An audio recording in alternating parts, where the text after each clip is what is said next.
For the last 3 years, the WWE has added several people into, quote, the legacy wing of their Hall of Fame. The legacy wing is for wrestlers, managers, and promoters who made a major impact in wrestling, particularly outside of the WWF. Most inductees into the legacy wing are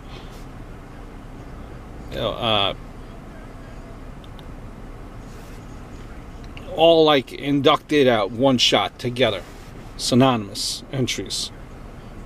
This year marked the first time that living people were added into the class. Now most of these people again that are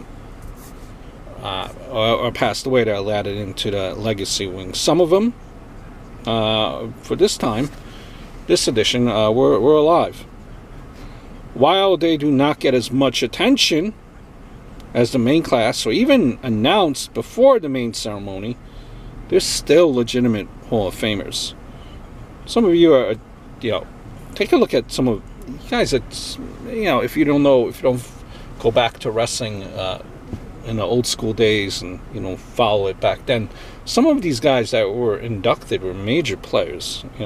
All of them were major players. Bruiser Brody, the guy, despite having a large size, he often, forewent grappling to beat down his opponents with a brawling style.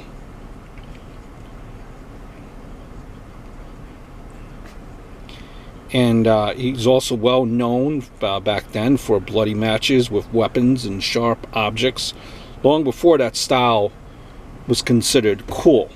A lot of today's hardcore wrestlers don't realize that they were, that they are, imitations of Brody. Buddy Rose, by standards of his era, the Playboy was quite small. In any case, the light heavyweight feuded with top heavyweights in each company he worked for, and won titles in most of them.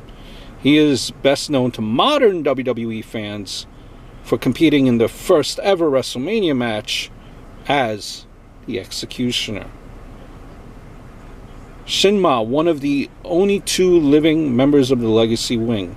Shinma has been a promoter for most of his career and is a former president with the WWF and WWF. Jim Barnett, longtime promoter, has previously owned Georgia Championship Wrestling, World Championship Wrestling in Australia, and NWA's Indianapolis territory.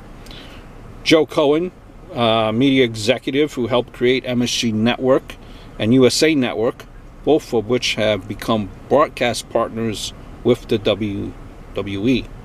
Luna Vachon, she was adopted into the Vachon family when Butcher Vachon married her mother. She went against her family's wishes by entering the wrestling world. As a teenager, Luna in turn adopted the reputation for toughness that Vachons had become famous for. She also worked her bipolar disorder into her character to help her stand out. Professor Tanaka, Hawaiian-born wrestler, spent his career portraying a Japanese heel.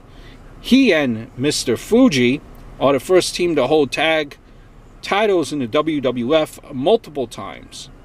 Recognized by WWE as being the first official tag champions in the company. Combined reigns totaled 569 days. Tanaka held many other titles in different companies as well. Much success in Hollywood. Often playing a villain. S.D. Jones, Special Delivery Jones, was often the guy that a top-tier star in the WWF had to defeat before they could reach the top tier. He's most famous for losing to King Kong Bundy in just 9 seconds at the first WrestleMania.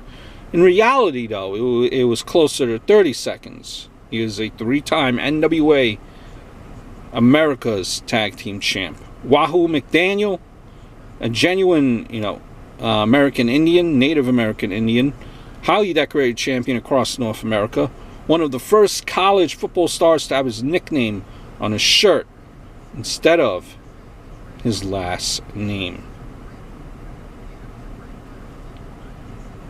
Primo Carnera, 119 match undefeated streak.